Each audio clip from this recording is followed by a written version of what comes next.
The land of Notsie stood as a beacon of civilization, surrounded by towering walls that stretched high into the sky.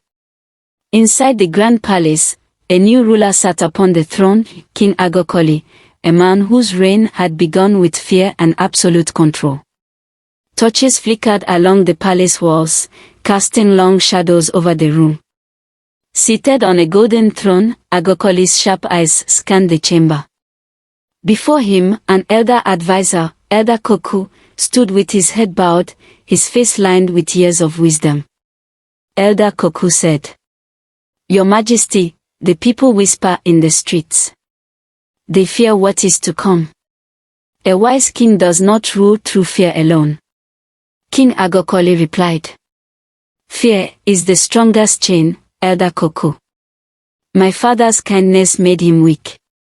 But I will make Notsie powerful." The elder sighed. He had seen rulers rise and fall, but never had he seen one so determined to tighten his grip on his people. He knew that the days ahead would be dark. The next morning, the people of Notsie gathered in the village square. The sun hung high, beating down on the anxious crowd. On a raised platform, King Agorkorli stood, his golden robe draped over his shoulders. His voice rang out, powerful and unyielding. King Agorkorli said, "From this day forward, no one shall leave Notsie without my permission. Every hand must serve the kingdom. The walls shall rise higher, stronger. They will protect us and remind you of your place." The people murmured in fear.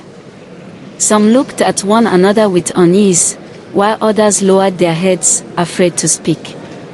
But then, from among them, a voice rose, steady and strong. Togbi Adinu said, "Walls do not protect, Your Majesty. They imprison. We are not enemies of our own land." The crowd gasped. All eyes turned to the elder, Togbi Adinu, a man respected for his wisdom and courage. King Agorkorli's smirk faded as he turned to face the old man, stepping forward with slow, deliberate steps. King Agorkorli said, "Oh, an elder who still believes in freedom. Tell me, Adinu, shall I allow rebellion to spread? Shall I watch as my kingdom crumbles?" The villagers held their breath. They knew the king's temper. They knew what happened to those who defied him. With a flick of his wrist, Agorkorli gave his command. The guards moved instantly, seizing Togbi Adinu by the arms. The old man did not resist. He stood tall as he was dragged forward. King Agorkorli said, "Let this be a lesson to those who question my rule." The crowd gasped in horror as a palace guard stepped forward, uncoiling a thick leather whip. The elder stood firm, his eyes locked onto the king. Then, the first lash struck.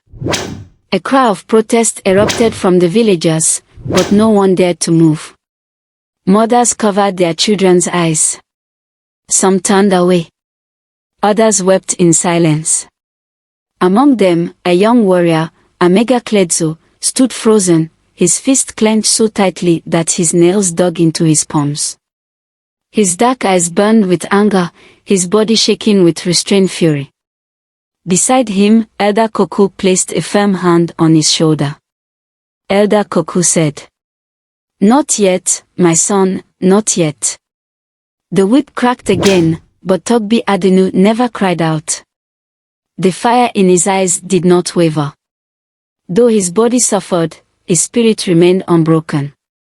And as the villagers watched, something shifted among them, an unspoken understanding.